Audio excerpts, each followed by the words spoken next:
What's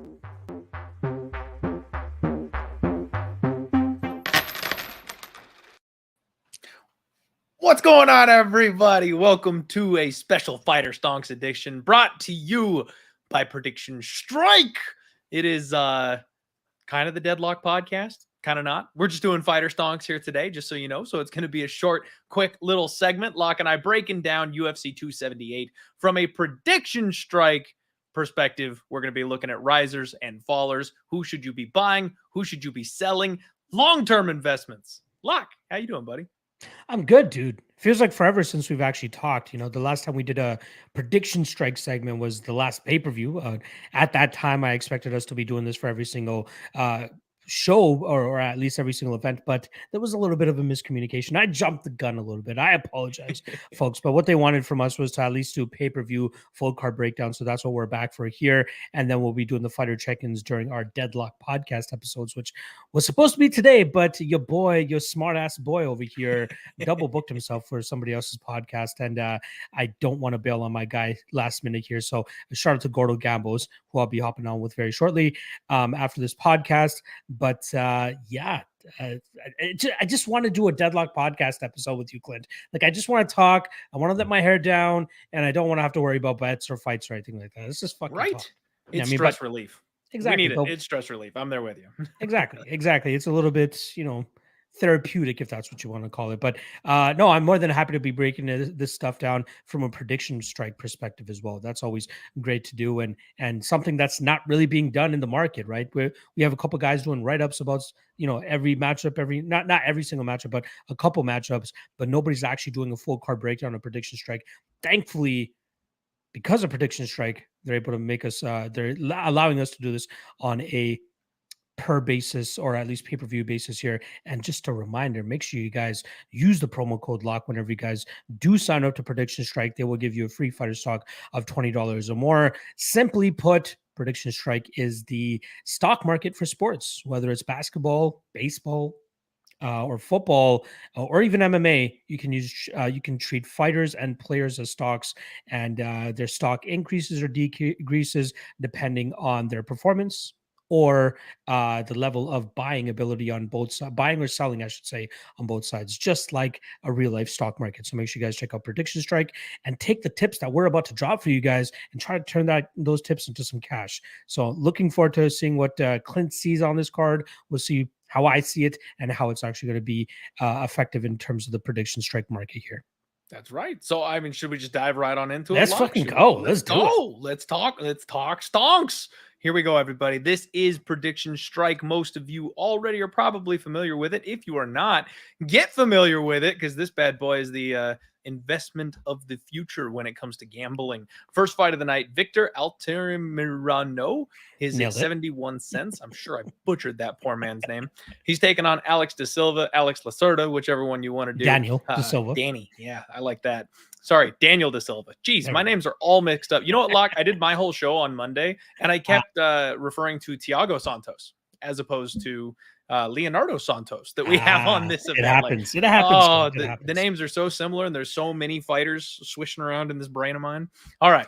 So what we've got is Danny De Silva here, 64 cents, and we've got Victor, who is 71 cents. Obviously, these tend to reflect the betting lines for the most part. Usually the guy that's favored to win the fight is probably a little hyped, is probably a little bit more expensive. And what we want to talk to you guys about is potential investment opportunities. Do we think this stock is going to move up? Do we think this stock is going to move down? Which direction should we be getting involved with for a long-term investment here? Do you have an argument to make for either the dog or the favorite here in this particular spot, Lock, to kick the night off? Yeah, I love me some Victor Altamirano here. We kind of spoke about it a little bit before we went live, but I feel quite good about him here. You know, we've, in my opinion, we've seen the ceiling of Daniel De Silva. The guy is a berserker. The guy has never seen a judge's scorecard. The guy goes out there and either finishes his opponents early, or he eventually gasses out and gets finished himself, as we saw in his UFC debut with your guy and my guy, Jeff Molina, who was able to withstand that early storm and then eventually put him out in that early second round as well. But you see a noticeable slowdown in his activity around that 3 to 4 minute mark in fights. And I just don't think that's going to take him that far in this division. This is a division that relies on guys to go out there and have solid cardio through 15 to 25 minutes to showcase a full mixed martial arts arsenal. I feel like that's what we see from Victor Altamirano. He might have a little bit of takedown defense issues at times, but I like his ability to create scrambles and get back to his feet and then get back to his bread and butter, which is his crafty striking style. I think that will be able to give him a bunch of wins inside the UFC. There's a good argument that he probably deserved the win against Carlos Hernandez last time around, but close fight, could have gone either way. You look at MMA decisions, pretty much everybody had it split down the middle there. But I do like what we see from Altamirano. I think he has way more staying power than Daniel Da Silva. Da Silva might get a couple more UFC fights just because of how entertaining he is. But the fact of the matter is, he just does not have the cardio to be a truly reliable fighter. So, in terms of stocks, I think the longevity has got to be on the Victor Altamirano side. Not just this fight, but this might be a guy to hold on for a little while, considering what kind of matchups he'll get in the future. But we'll definitely see a spike in his stock after he gets the victory this weekend. Yeah, I think one of the things I beat it like a dead horse on my show, Locke, is this is in Salt Lake City, Utah. We're at elevation. You want good gas tanks this week, folks. These fighters that come in that have questionable gas that we've seen slow down in fights before, they are going to be at a severe disadvantage up at elevation here this week. And that's, I think, Victor's biggest weapon in this fight. It's going to be dangerous early on, though. He's taken on a guy that trains with Charles Oliveira, shoot the box fighter, very dangerous submission threat. Victor's given up a couple chokes in his time before. I worry about round one, but if Victor makes it out of round one, he should be able to pour it on. He should be the more well-rounded fighter and kind of win this one running away. It would be interesting, in my opinion, to potentially look at a buy low spot on Daniel after this fight. If he does end up losing this fight, especially if he shows some, slight improvements, you can maybe bank on him at the lowest point possible and then hang on to him and hope he turns his career around after this point. But yeah, I think I'm with you here where Victor probably should get the nod, and I think he's probably the more investable fighter at this point.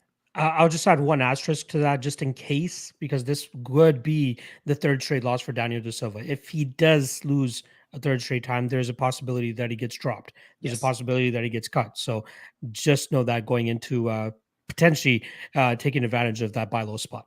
Yep, you might want to wait and make sure he doesn't get dropped by Fighter Watch on Twitter. There you go. UFC Roster Watch.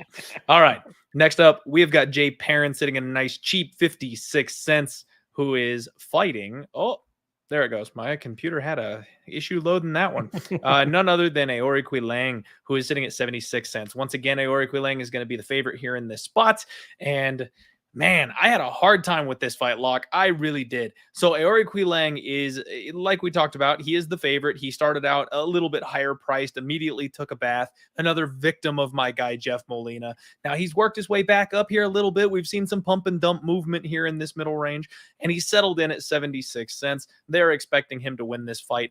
I'm a little concerned with the wrestling ability of Jay Perrin.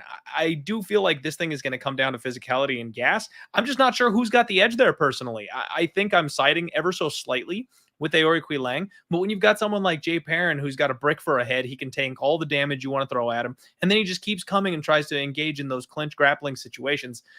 He might be a little slicker in the wrestling department than Aori Quilang is. And if that's the case, he might squeeze out a greasy decision here. This isn't one that I'm overly interested in on either side. I don't mean to be disparaging to either of these fighters necessarily, but honestly, when you're talking about long-term investments, I think there's better places to put your money. I don't want to buy either of these guys right now. You know what? I am a little bit higher than Jay Perrin than you seem to be in the spot, right? I do think that we have some solid, tools that he can bring to the table, especially with his grappling. And only at 56 cents here, I do think that this could be a good spot to buy in on him on. I do think that he'll be able to have the grappling advantage, the wrestling advantage, to be able to get this fight to the ground. Maybe even look at the Cody Durden fight for inspiration in terms of being able to drag Aori Quilang to the ground and kind of control him there. We did see some good get-ups from Aori Quilang in that fight, so I don't want to completely count him out in this spot. But like you said, the guy has a brick of a head, Jay Perrin, that is, and it's going to be very difficult to put that guy out or put him away. I don't know if you've been following his Twitter or his tweets or anything recently, but the guy seems fired up. He's ready to go. He wants to make a statement this weekend. And I'm not one that really takes too much from that type of stuff, but got to believe that this guy is on some sort of a death streak of some sort to try to make a point that he belongs in the UFC. And this is He's a solid got a chip on matchup his shoulder for sure.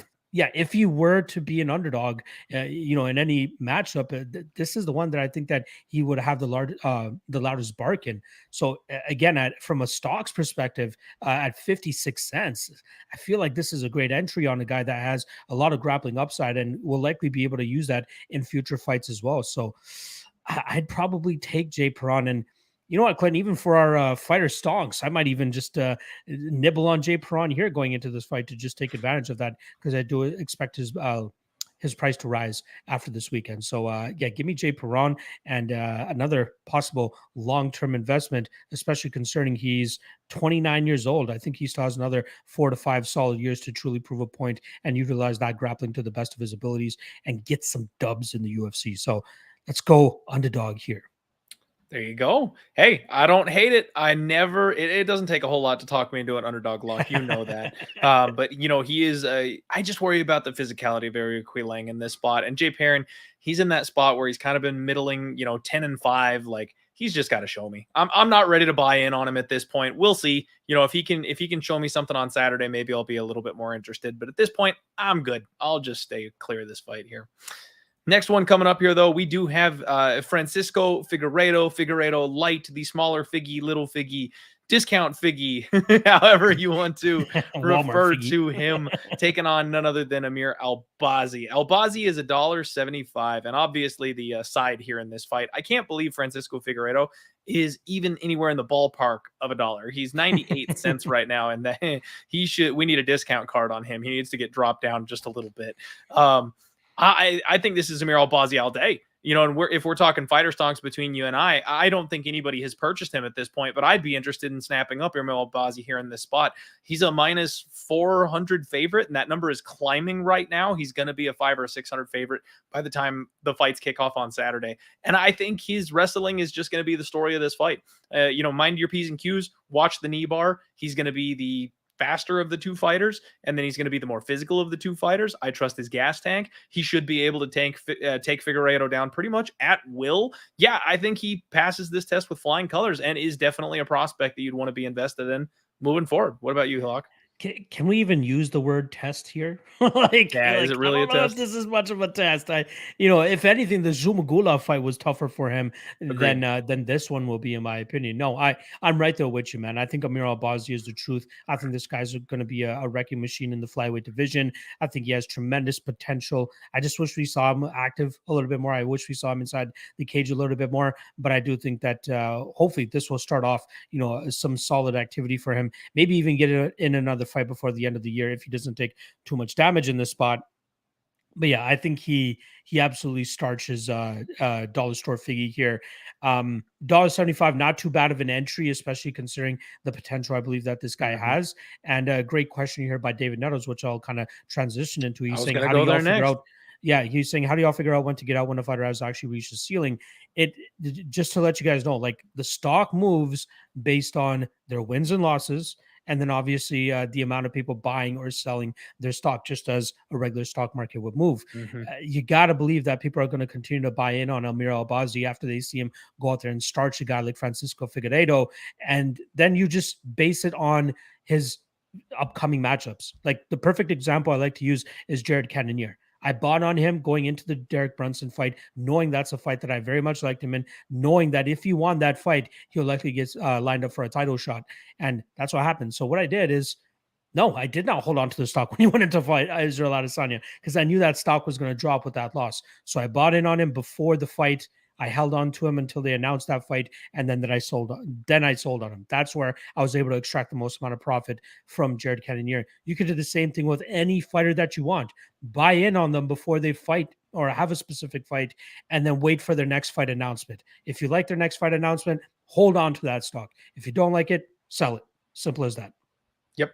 It's a little bit more art than science, right, Locke? We gotta pick and choose our spots. And if you load up on a fighter and if they happen to win after you already sold and you didn't have those diamond hands and that stock price keeps going up, hey, you missed the boat, buddy. Like, that's just how it goes, unfortunately. So exactly. yeah, we just got to kind of take our best swing at it. I like Jeff Molina personally. He's a guy that I think's got a lot of bright future here in the UFC. I got him in our Fighter Stonks contest. I would be interested in loading up on him, more on a personal level. At least I wish I could jump in my time machine and buy more stocks of him back when he was super cheap. And then I would just hold. He's, you treat it like the stock market. Actually hold for like 3 years. And then when he finally gets a matchup that I'm questioning or think he could get exposed on or can't quite live up, that's when you jump off. Like, that's kind of how you treat it. This is not your, 1 weekend bet. I'm sure some people do the pump and dump thing, like per fight. Personally, I would think it would be a vessel for more long-term investments. There you go. I love it. All right. Next fight up, we are talking about Ange Lusa, who is sitting at a cool 45 cents, taking on AJ Fletcher, who is at 55 cents, ever so slightly more pricey. And this is an interesting fight to me here, Locke. I like AJ Fletcher. I like him a lot. I like his grappling ability. I like Ange Lusa. I think Ange Lusa has a lot of power. Ange Lusa is somebody who is hyped up to all hell from his home gym. Everybody thinks he's just awesome, but you got to wonder if he's maybe that guy that's better in the gym than he is under the bright lights. You got to wonder. Sometimes people are like that. Do you want to buy in on Ange Lusa? Does he have a chance here for the upset? Is AJ Fletcher the side? We saw him as a plus 200 underdog his last fight. Now he is favored in this spot. Where are you going here, Locke? What do you think? Yeah, I love that you said like the Ange Lusa could be like the myth in the gym, but never really shows up under the lights. It reminds me of Mike Pyle. Remember Mike Pyle from back in the day? Yes. He used to be the guy that everybody's like, hey, this guy fucks people up in the gym, but once he gets under the bright lights, he can never really put it together.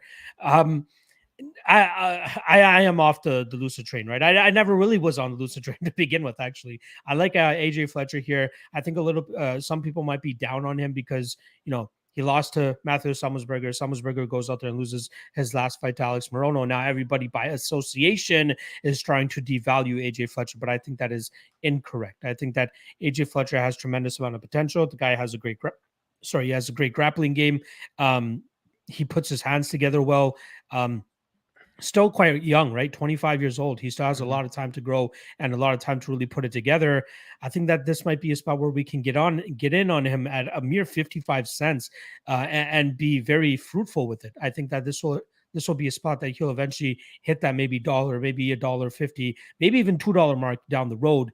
This is a guy that you want to hold on to for a while. So, I like AJ Fletcher here.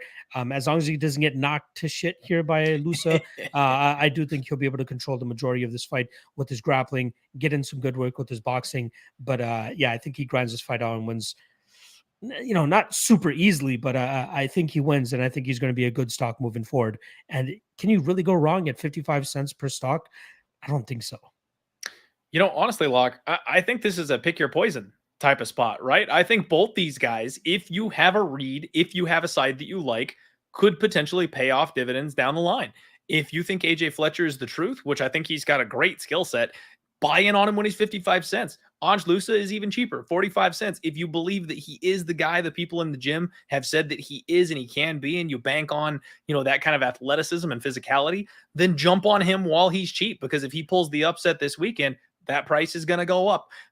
Personally, I don't have a great read on either of these guys. I like AJ Fletcher a little bit in this matchup. Again, I worry about the cardio, the gas tank, the elevation. I think that's where he's going to ever so slightly edge this fight out, as long as he doesn't just die in round one. But the power that Lusa brings to the table, he could just knock this guy's clock off, early on in this fight, because we've seen the mistakes that Fletcher has made. He is a young kid. He's got a lot of room to grow, but we've seen him dive on takedowns, from like halfway across the octagon, blast double legs.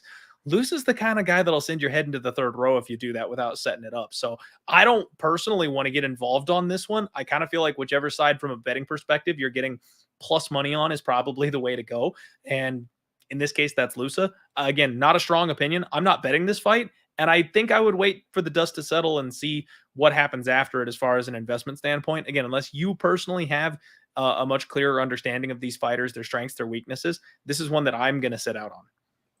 Yeah, I don't hate that. Again, this could be a show me spot for both guys, but I feel like I've seen enough from Fletcher to know that he'll be able to get a couple solid victories inside the UFC. But for others, it might be difficult to see just after one fight in the UFC, or even a couple of the other fights that we've seen on the regional scene from him. it gets tougher as you start taking steps up in competition, start fighting more and more in the UFC. This might be that spot where he gets exposed. I don't think so, though. I hear you. I hear you. Yeah. Scared money don't make money. Get it. Exactly. Get it. Next up, we got Shanna Young, who, let us point out, is 55 cents, the exact same price tag as a couple of the fighters that we were just talking about.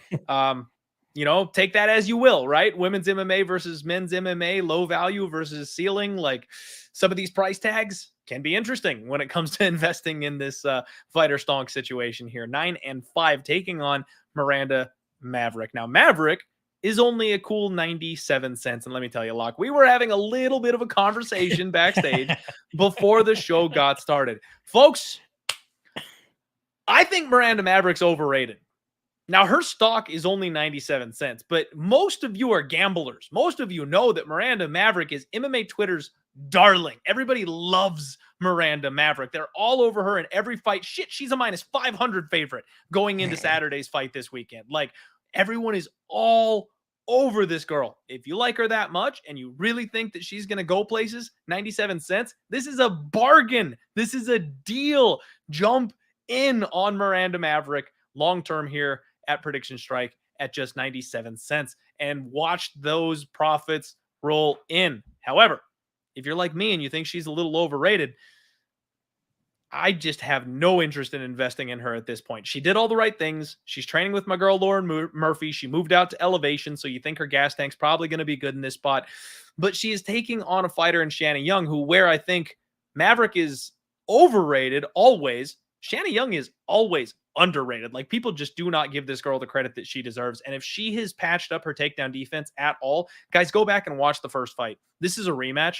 These two fought in Invicta. The reason this fight hit the ground is because Miranda Maverick got punched in the mouth so hard she was forced to wrestle. Like, she immediately panic wrestled, and Shanna Young gave up her back and made a mistake. I can't wait to watch this rematch. I can't wait, because I think Shanna Young is extremely live in this spot, and getting 4-1 on this spot, like, I am so tempted to just sprinkle a little bit on the dog here, Locke. I'm not going to lie, but hey, we're not talking betting. Sorry, I'll get back on track. We're talking Prediction Strike and stocks. Who you think is going to be investable long-term? I must admit, I do think that Miranda Maverick is probably the one that has the higher ceiling long-term. So like I said before, 97 cents is probably a half decent jumping point for her to get in on. But I think she's really, everyone's counting out her opponent in this fight. I would wait to see how this one goes. Personally, I would wait to see how this one goes. Because if she drops the ball here and that price tag comes down just a little bit, you might be able to get a better deal on her moving forward. Locke, what do you think about this one? What are you doing here? I love me some Maverick, and I was kind of surprised to hear that she's less than $1, to be honest. Like, especially considering how much hype there is on her, I'd expect that to be, closer to $1.50 more than anything.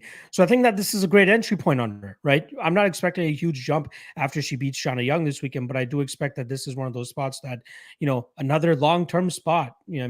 She has still a lot of room to grow, a lot of room to improve. Back then against Shanna Young, she was 22 years old. I think she is a much better product than she was back then. Like, she was still a raw prospect, but you really see her putting everything together now, right? Her last win over Sabina Mazo, tremendous performance of being able to get that finish and get Mazo out of there. I wanted to say Mazzani for some reason, but hilarious that both their last two opponents start with Maz. But either way, somebody who's going to be spazzing is Shanna Young after she gets choked out this weekend. I do like Miranda Maverick quite a bit here, and I think from a stocks perspective, 97 cents, you can do much worse especially for somebody who's usually a minus 500 favorite. Right, like, it's not often that we see Miranda Maverick within a betting range that you can bet her at a straight money line or anything like that. But I think she cruises relatively easily here. I think she lands those takedowns. I think her striking has improved enough to be able to hang with Shanna on the feet. I think the majority of this fight will take place on the ground. And give me that stock, Hunter. 97 cents. Count me in. Yeah, I don't mind that at all. But hey, I mean, honestly, man, we just have a bit of a disagreement here.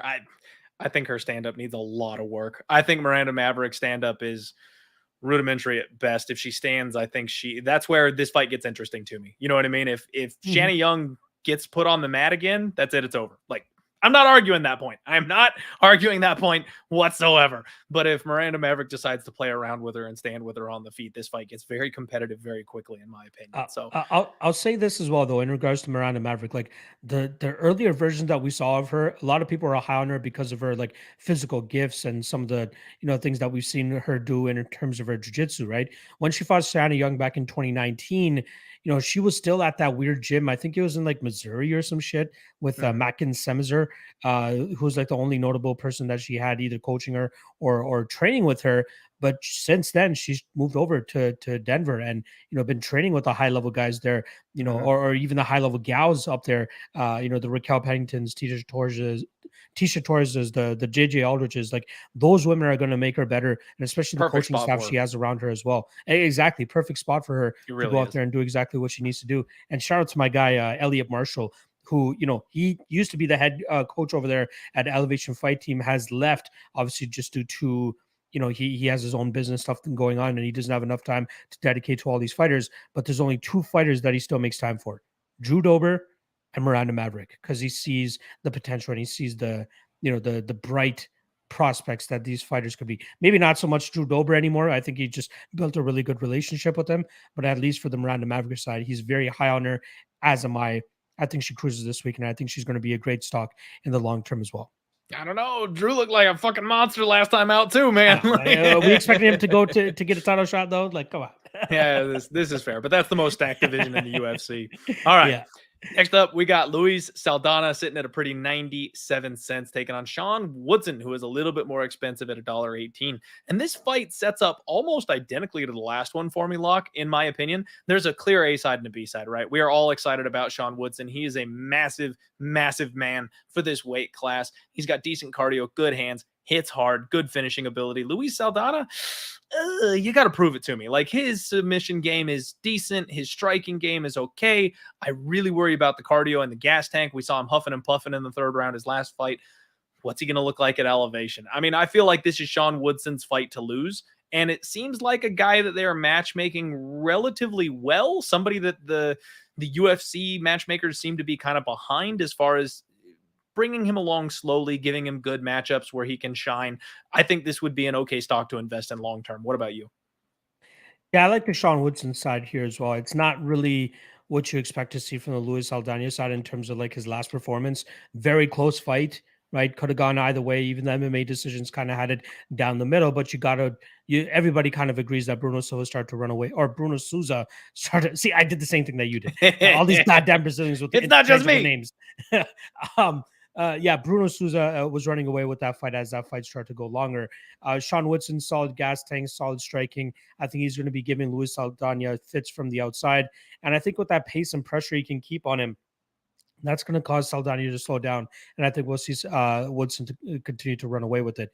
Woodson is one of those guys, like, he's not going to be a title challenger by any means, but he's going to be one of those guys that's going to be a reliable fighter to go out there and just outpoint his opponents from distance, or maybe even be able to find some finishes like he did against Colin Anglin in his last fight. I like his style. I like his movement. I like his boxing. There's nothing you can't love about this cat.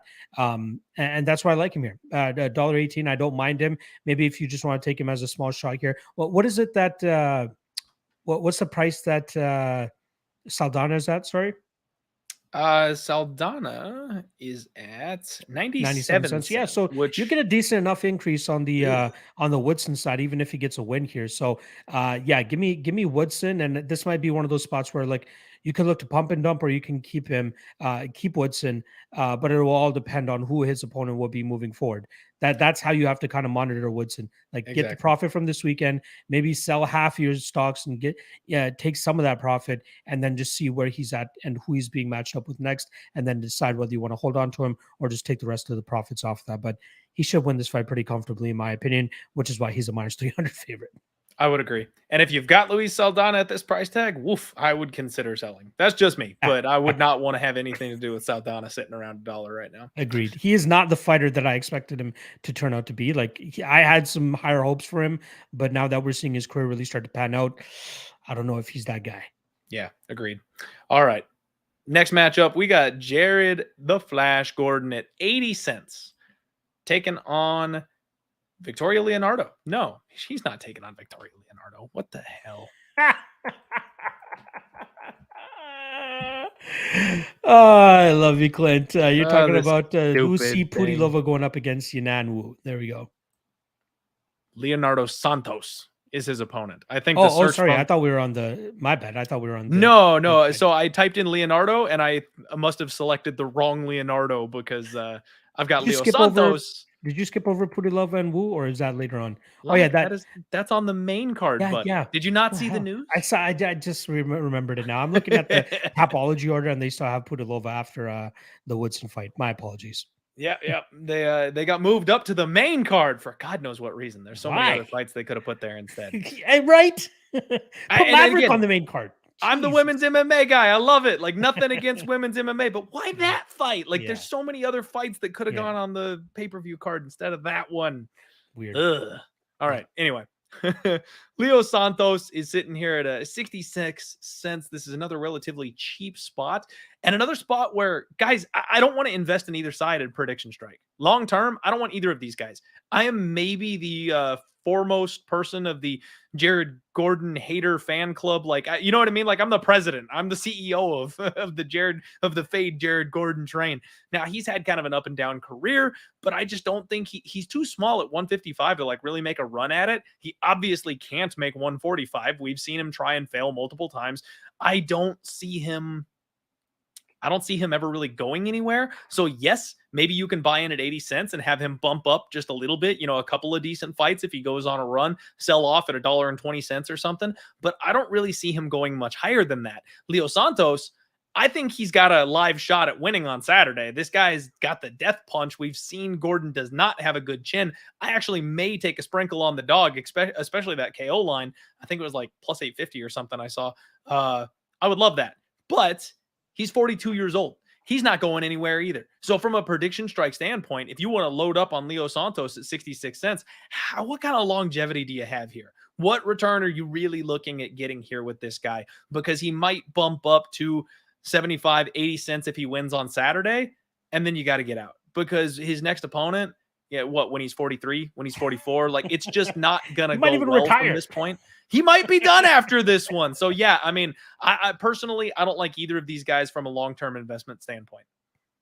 Yeah, sorry, if you don't mind, just toss that Jared Gordon one, 80 cents there.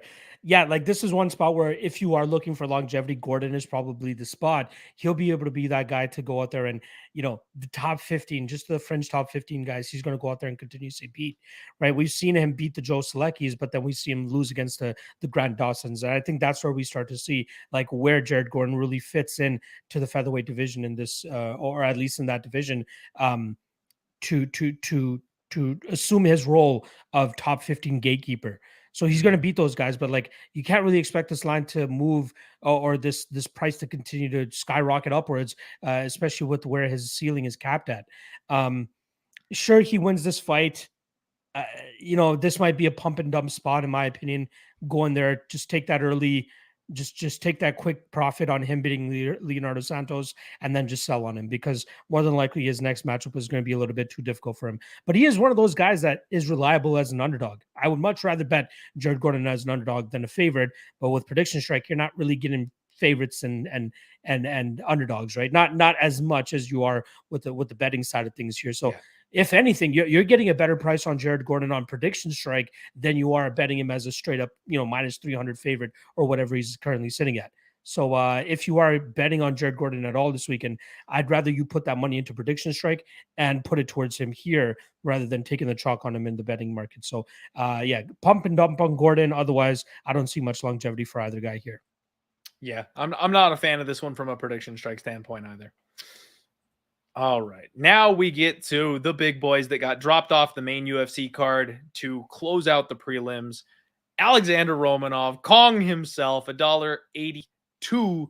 The man is going places, it seems, in the UFC, and his opponent, Marcin Tybura, is sitting at $2.75. Now, this is where Prediction Strike gets interesting, because this man has been in the UFC forever. He's a proven commodity. He's beaten some big names. He's only lost to big names. In my opinion, Marcin Tybura is one of the most reliable gatekeepers the UFC has. If you beat Marcin Tybura, you are legit. That's all it comes down to. Bottom line, if you get past this guy, we can take you seriously in his division. Alexander Romanov at $1.82, undefeated, absolute monster of a human being, and he is a gigantic favorite again this weekend. So the bookies are expecting Alexander Romanov to get the win. However, he's cheaper by damn near $1 for his fighter stonk price tag. I would be looking to invest in Alexander Romanov. Personally, from a betting value for Saturday only, we all see it. We all know Marcin Tybura is probably live in this spot. The elevation, the gas tank, that could be a problem. That could come into play. But at the end of the day, if you're not getting a betting line, if you're not getting 3-1 on your money, just win or lose, who wins this fight and whose career trajectory is better, Alexander Romanov is the investment side lock. I mean, I can't be going crazy on this one, right? Oh no, I did the tape on this fight earlier today, and I just initially thought that there was going to be great value on the Tybura side. Being a plus 300 underdog, being the stiffest test today for Romanov outside of Juan Espino, and being that real barometer to see whether Romanov is the goods. Like you broke it down perfectly to see that if Romanov can beat Tybura, then we have to start treating him as a legit guy, right? Right now he's just a hype prospect essentially, and wins over Jared Vandera and Chase Sherman. Big whoop. Now you're fighting like the real guys that are going to provide legit resistance, and are going to make it tough for you to go out there and just do your King Kong thing. Apologies. In preparation for this fight, we see him actually, spreading his wings, right? Normally he's been training out of Baltimore, which is the weirdest place I could ever think of a guy from, where is he, Moldova or something from? Like the weirdest thing that I can ever expect him. But I'd assume that he would have gone to like a big gym or something to try to get more looks. But now he's gone over there to Thailand, and he's training at Tiger Muay Thai and like training at some of these gyms over there in Thailand. So you see him trying to improve his striking as well. But even in his physique, you can see a transformation in his physique. I think he really took that Juan Espino fight to heart, knowing that he was, gassing out in that fight. He doesn't want to let that happen anymore. He's not just beating up on tomato cans anymore, who's just taking to the ground and pummeling their face in or playing whack-a-mole with pretty much. But now he's taking a legit shot at trying to make a title run. And to do that, he has to have everything in check, from his skill set to his physique, to his conditioning, to his cardio. And I think that we're seeing that here. And what better way to make money on Alexander Romanov than through Prediction Strike? You will be making way more money investing on Romanov going into this fight than you would be betting him on the money line at minus 450 or parlaying him with something else when somebody else might shit the bed for you. Buy Alexander Romanov stock right now.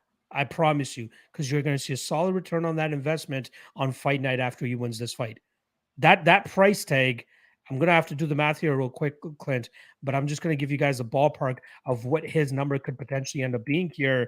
It's closing in on, a solid 70 to 80 cent increase on his stock alone. So buy a ton of stocks and you're going to get a ton of increases, is what I'm saying. Take it full advantage of it. Yep, that's the move, folks. That is the move.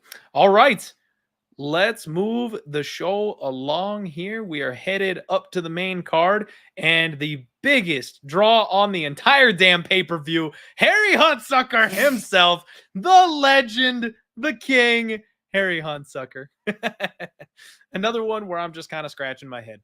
This man is sitting at 68 cents a share, and his opponent, Tyson Pedro, is sitting at a $2 price tag. Like, neither of these make sense to me. Like, you've got Huntsucker, who's on an 0-3 run, all 3 losses by first round knockout in the UFC. What the hell? Like, how is he not like 40 cents? How is he not 35 cents right now? It doesn't make sense to me why he's at where he's at. And then his opponent here, he's damn near, he's over $2. He's over the $2 hump. I know he looked great in his last fight, but he had a hand-picked opponent at the bottom of the barrel. He's been gone for 3 years. It doesn't make sense to me. I know he's been around for a long time. I know he's got a lot of skills, but we're not even sure that this guy isn't the glass cannon at this point, right? Like, we've seen him hurt. We've seen him wobbled. We've seen him knocked out. Shogun took this guy's head off. I don't want $2. I don't want to pay $2 a share on Tyson Pedro. And at the same time, even though I would like to invest in somebody who could potentially, get a big bump by flipping the script here in Harry Huntsucker, I'm not backing on Harry Huntsucker. I'm not buying on Harry Huntsucker at 68 cents. Is there an investment opportunity that I'm missing here, Locke? What are you doing on this one? Because I want no part of it here.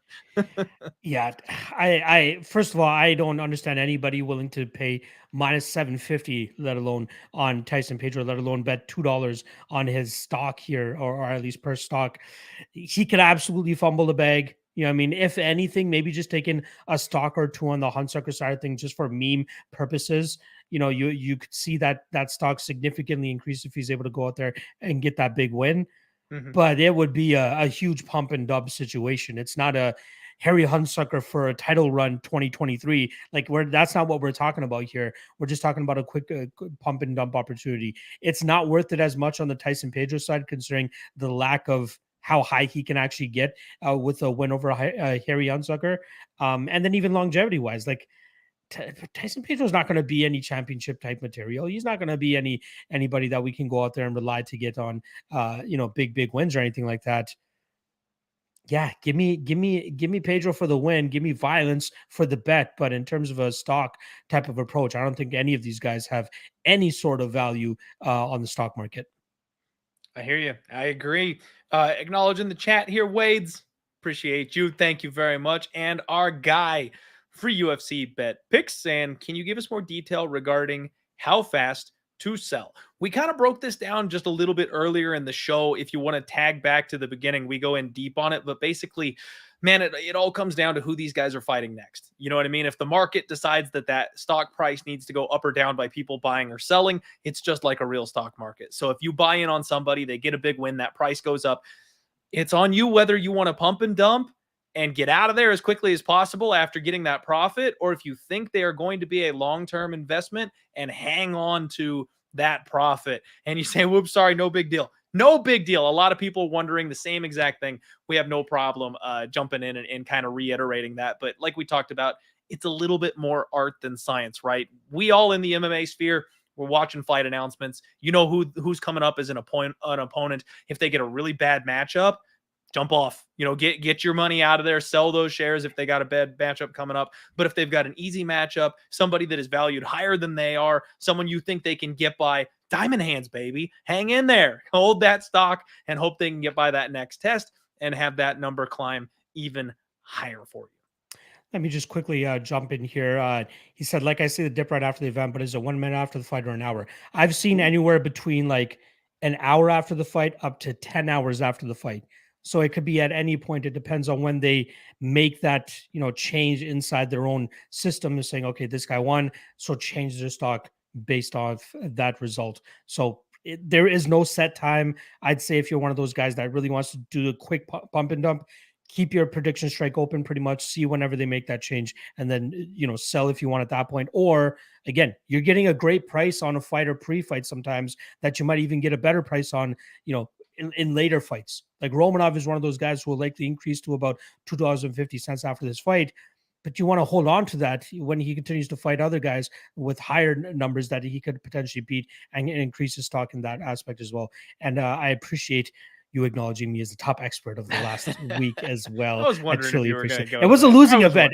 I'll say this, on official bets, it was a minus 1.93 losing event. But in terms of my predictions, I feel like I absolutely killed it there. Appreciate you, Free. All right, good stuff.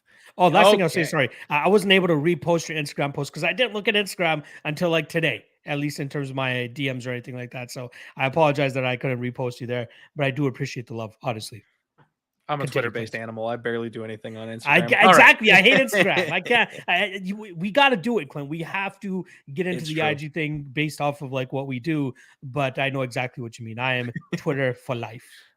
All right, everybody. Lucy Pudilova, 65 cents. Brand new, barely added to the prediction strike system here. Taking on Wu Yanan, who is a whopping 46 cents. And here we have another decent looking price differential for what's essentially a coin flip fight. Wu Yanan is 20 cents roughly cheaper, but this thing is lined, minus 130 plus 110. So this fight is very, very close. This would be a spot where if you think Wu can finally get by somebody, maybe buy in on this low, cheap bargain discount price tag for her, and maybe a pump and dump, because personally I'm not that high on Wu in general. I'm not expecting big things from her, but Lucy Pudilova is no prize in my eyes either. So another one where, if anything, I'd be buying low on Wu, hoping to get a couple of cents out of it, and then dumping right after the fight. No long-term investment here for me. What about you, Luck? Yeah, same thing. We've kind of seen the ceiling for Pudilova. Obviously, she got cut from the UFC in the past. She made a couple, or had a couple of decent wins on the regional scene, and then eventually made her way back. But like, we see that whenever she fights anybody with a grapple heavy approach, she can be stifled, as she was by Talita Bernardo in one of her fights outside of the UFC. You know, Bernardo, obviously a former UFC fighter in her own right, but she was able to ground her time and time again in that fight and just grind her out. Now, we did see some decent work from Pudilova in her next couple fights with her striking, and even taking matters into her own hands with the grappling side of things, because she's seen how, you know, reliable that can be in terms of getting your hand raised. But when she starts fighting stiffer competition than Wu Yanan, it's not going to be pretty for her. So again, possible pump and dump spot. Either she goes out there, gets a quick win, and then you can just dump her. But just like Clint said, I don't see much long-term potential for either one of these women. I'd be surprised if they even crack the top 15, to be honest. So yeah, just pass on this fight. Got to tell you, Locke, dumping off on these women's stocks, it's the most I've ever dumped anybody in my entire life. Makes me feel good. Makes me feel like a player. Making up for all those X's. Making up for all the lost years. I fucking love it. All right, next up, the machine, Merab Dvalishvili. Unless I'm mistaken, my boy Locke has a stock in Merab. Or is that me? It's me. I have Merab. Merab is my stock, and he's done quite handsomely for me. Now, here's something, guys and gals, ladies, people, bettors, gamblers.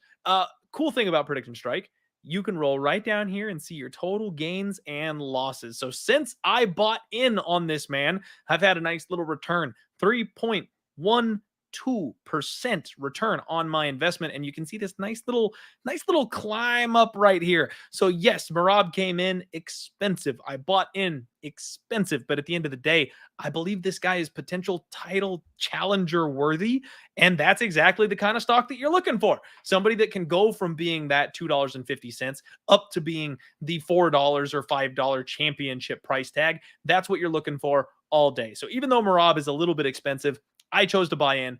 So far, it's gone well. We'll see what happens on Saturday when he faces none other than the legend himself, Jose Aldo. Now, Aldo is sitting at $4.81. Again, I want to note that price differential. Aldo is nearly $1 more expensive than Merab. And again, it's another pick-em price tag. This is another fight from a betting perspective. They expect to be competitive and close. So if you're banking in on the future value, if you're thinking a fighter is going to have room to grow and improve in Merab, this is the time. Get in on him while he's cheaper than his opponent is.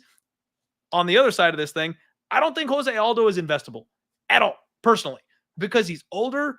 Even if he gets by Merab, how is he really going to recapture the title? Is he going to go on and fight other fighters in this division and continue to go up beyond $4.81?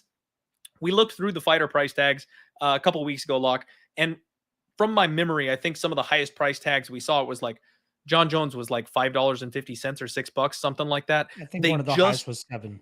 They just don't go that much higher, folks. Like they simply don't go above $5 very often, unless we're talking about earth-shattering popularity. John Jones, Conor McGregor, GOAT status champions. That's where you're going to get that value. So Aldo, to me, has no investment value in this spot. Locke, talk to me about it. How do you think this fight plays out? Which side would you be looking to buy a stock on? I think the way to go in terms of stock and in terms of value, at least in Prediction Strike terms, would be the Merab side. Like, he would gain a little bit more than what Aldo would gain if he was able to beat Merab. But like, from an actual analytical standpoint and breaking this fight down, it's hard. And from a betting perspective, it's hard not to lean on the Jose Aldo side as a small dog here around plus 120. Merab is great, 20, whatever, a gajillion takedowns per fight. Well, we know what his style is, right? He's the Energizer Bunny of the UFC. But like, I think at a certain point, once he starts fighting guys that have solid power, solid takedown defense, and are able to get back to their feet without too much resistance, that's where Merab is going to start facing issues. Like, we saw it early in that Marlon Moraes fight, right? We saw him face a hell of adversity there against a big power striker like Moraes. Aldo could kind of do the same thing and possibly find his own knockdowns and possible finish opportunities too. But from a long-term perspective, I think Merab is probably the better buy here. He'll gain a decent amount should he beat Aldo. And then if he can beat Aldo, like that also proves to a lot of people that he can go out there and compete with the best guys in the division.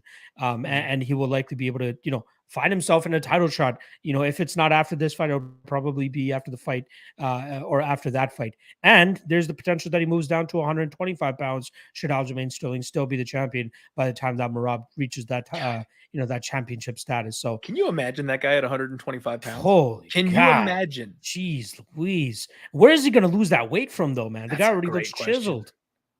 Crazy, that is a great question. But I mean, shit, dude. Like the way that Romanov throws people around the cage is what Merab would be doing at 125. Like he chain grapples, he trips people, he drags them to the mat, he body locks them. If he was at 125, he'd be like swinging them around by their feet and like throwing them across the cage. This man would have no problem just mauling people at 125 pounds. That's the move. Have him drop and then be invested on him early at $3.64 because nobody at 125 is stuffing those takedowns. No, like even who's the 125 champion right now? Figueiredo, right? Figueiredo is currently sitting at $5.78. Brandon Moreno is sitting at $4.90. So it is more than what Merab is currently sitting at. And if he were to eventually face those guys, his stock could go up pretty well as well.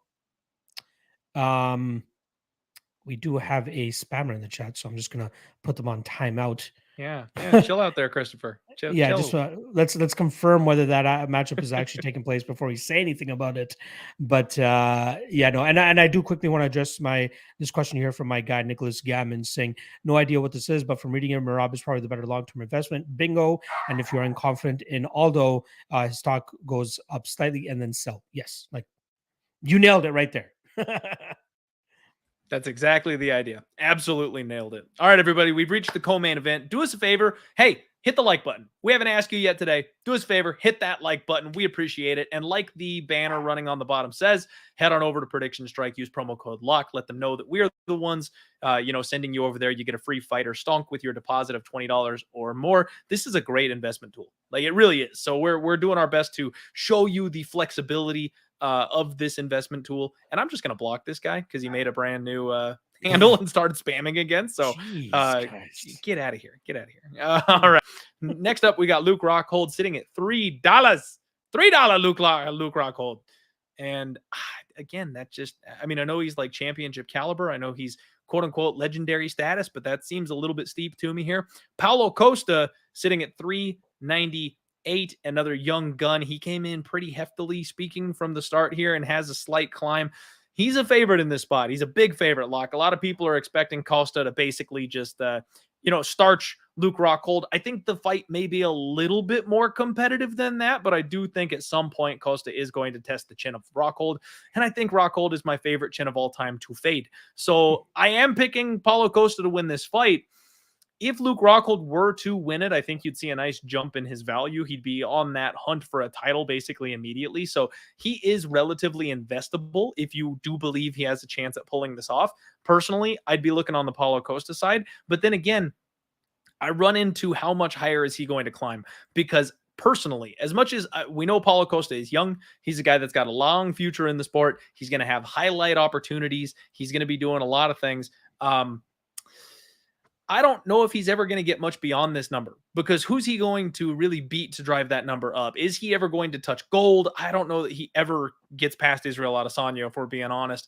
So there's a lot of questions for me around how investable Paulo Costa is starting at $4 a pop. This is another pump and dump situation. I think you're exactly right in terms of the way that you broke this fight down. Luke will likely have success early in this fight, but I think that Paulo will eventually catch him and put his lights out.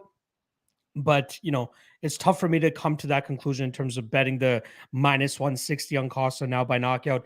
I like it better closer to minus 120, but that's likely how this fight ends up finishing. And then even his money line closing in closer to minus 360 now. So not too much value betting on him, but that's where Prediction Strike comes in because you should be able to make a decent amount back here if you were to back Paulo Costa through Prediction Strike.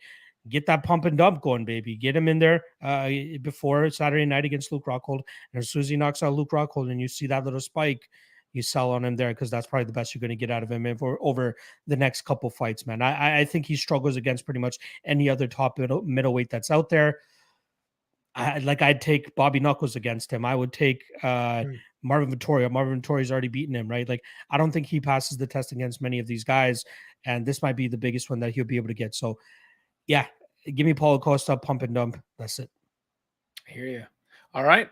In agreement there, both of us here, and we're looking at main event time now. Leon Rocky Edwards, $4.26. Another just shiny penny of a price tag. Taking on legend himself, Kamaru Usman, who is sitting at $6.29. This is what we're talking about, folks. You want to reach this $6 mark. You want to get to the point where you've got $6 freaking bucks on a fighter, and you've carried it all the way up from that 55-cent entry point. So what do you think here, Locke? I mean, if Leon Edwards wins, obviously he's got room to grow. He can go up there, toppling a champion. You'd expect that number to bump up here. Kamaru Usman, hard to get in at this point, in my opinion. Tough to invest on him now. If you got in early in his career, obviously before Prediction Strike existed, or just these people that bought on him the second that they opened his price tag here at $5, you're sitting pretty. You're looking good. But at this point, I don't think he hits much higher than this. 650, maybe. You know, we're talking fractions, pennies on the dollar.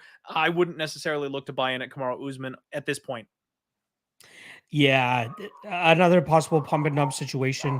Alfred losing his mind right now in the back. Hopefully not, you know, for a sign of things to come with Leon Edwards.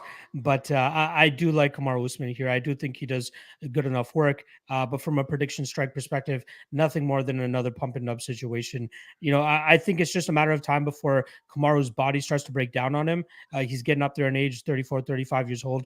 We already know about his knee issues as well. But yeah, I'm gonna say Usman wins this fight with relative ease, but we're not going to see too much of an increase on his price. I think Usman is kind of capped out on Prediction Strike, but if you want a quick little return, Usman is probably your way to go this weekend, as well as maybe Romanov. Romanov probably the best return that you'll get just off of one night alone. But yeah, Kamaru Usman, he's capped off, and goddamn Caldi, what? Jeez Louise, these people. Hey, my finger's faster than look than at you. You're like that's what I'm saying. Hey, I played a lot of first-person shooters when I was younger, man. Halo King over here. Like, you can, let's see how quickly you can make alternates on YouTube with how quickly I can block them. I guarantee I'm gonna be faster. No, that's fine. We're pretty much wrapping this thing up anyway. So that's we're winding down. We've broken this fight down forward and backwards, both of us on our different shows, other podcasts we've made, you know, appearances on. We think Kamaru Usman wins this fight, so I don't want to dig too far into it. I know it's a little bit of a letdown to get all the way to the main event and then have nothing left to say, but with the way Prediction Strike formats the fighters, we're trying to give you investable opportunities, and this is not the best one on the card. There's other spots, like we talked about, the Romanov spot, that, you know, if you want to invest in that kind of an area, that's probably going to be your best return. Usman ain't it. If you want to throw Usman in a parlay on Saturday and talk straight up sports betting, that's probably the move. You don't want to try and make your bank off of Usman here at Prediction Strike, because you're just not going to see that kind of a return. There you go. I love it. All right. And like, before I let you go, I just got one question for you. I heard Kevin Holland's fighting somebody. Do you have any idea? I don't know. I heard it's Wonderboy. I don't know. Wonderboy confirmed. Wonderboy confirmed. Last thing, actually, I do want to do this before we get out of here. The deadlock duel. Let's quickly touch on that before we get on here, because we haven't been able to touch on it. There won't be we won't be having a deadlock podcast this week, so at least we can give out our picks for UFC 276 now. 278. Jesus, all these numbers are getting to me here. But I do quickly want to. Thiago Santos. Yeah, exactly. We'll just quickly check the scoreboard real quick on the deadlock duel. I apologize that I got to do this to you, Clint. But over the last two events, so last time the score was 10-6. I was in the lead. We'll go over Clint's picks real quick here. The four fighters that he had over the last two events was Jamal Hill, Zach Pauga, Dominic Cruz, and Bruno Silva, which gives him a grand total of 1 point, bringing his large total of 6 up to 7. And then I had Jamal Hill, I had Priscilla Cachoeira, which was supposed to be on the Jamal Hill card, but obviously got pushed to the following week. So I'm going to hold on to that pick. She casts for me for 2 units. Cruz fumbles the bag, but Nina Nunes cashes for me as well. I don't think she ended up being on the main card, but I believe she was supposed to be on the main card. So I'm still taking that because we didn't make any replacement picks there. So I got 1, 2, 3, 4, 5 points over the last 2 weeks, bringing my total now to 15-7. I'll allow it. I could argue. I'll allow it. There you go. 15-7 there. And yeah, that's going to bring us to at least doing our predictions for this weekend. The main event prediction, as well as another main card selection. And we will be back next week for the Deadlock podcast to go back to our regular bi-weekly format, which we'll figure out soon enough. But between now and then, we have to make picks for UFC 278. I'll let you kick it off. Who do you want to take? Main card and main event. Who are you taking? Yeah, so main card, we're going to go with Kamaru Usman for the main event. I have a feeling we're probably going to line up on that one. And this is where things get interesting, Locke, because obviously I am not going to get anywhere in this contest by picking favorites. The problem is I don't like any of these main card underdogs. I sure as hell don't want to rock with Harry Huntsucker. And but the way our game is formatted is I need the extra points by picking bigger underdogs that have a chance of pulling off the upset. And I really hate it because there's nobody on this main card that I want to go with or I think has even much of a shot. I think it's a very chalky card. And I don't want to flip the coin with Aldo and Merab. So I'm going to say Usman and Costa and maybe look to next week and try to catch up on these last couple of events with bigger dogs. I can't do it on this one. See, I would have, if I went first, I probably would have gone Usman Costa as well, but I'm not going to step on your neck like that. I'm not going to block you from getting a thing. I will have to go Usman, though. I'm not picking Everest. There's no fucking way I'm picking Everest. That's the way the game is built. We must pick the main event. Main events will usually end up on the same side. So I'm going to go Usman there. And then for the rest of the main card, fuck it. I'll take a flyer here. Let's go with the coin flip of a fight between Jose Aldo and Merab. I'll go with Jose. Plus 120 is what he's currently setting at. So if he continues to close as the underdog, that'll be 2 points there if he's able to get the win. So give me Aldo and give me Usman, Clint Scott Usman, and Paulo Costa. All right. I do see a couple people asking us about the breakdowns for the show. I do want to remind you guys, since you guys are on my channel here right now, I'm actually going to be doing the MMA Lawcast later this evening. I do have a show that I have to do in about 20 minutes on somebody else's channel, but then I'll be back probably around 11:30 p.m. Eastern time, right back here to do a full card breakdown on the MMA Lawcast. So if you guys want to come back and tune in for that, please do. Most of the breakdowns that you guys got on this podcast right here was from a prediction strike perspective, but on my podcast, we'll be talking about more of it from a betting perspective. So please come on through later this evening. All right, Clint, you can get us out of here if you like. Hell yeah. And I already did my breakdowns on Monday over on Pub Sports Radio, the Die Hard MMA podcast. So I'm going to go ahead and plug myself since my co-host won't do it for me. Such a dick. Right? Asshole. No, okay. So you guys know who we are. You know where we're at. We're coming back to you next week with the next episode of the Deadlock podcast. Get out there, kick some ass at UFC 278. Hopefully you can invest here in Prediction Strike. Let's all see those fighter stonks rise up. Let's make some cash. Have a wonderful week, everybody. We'll cut you loose, and good luck on all your bets.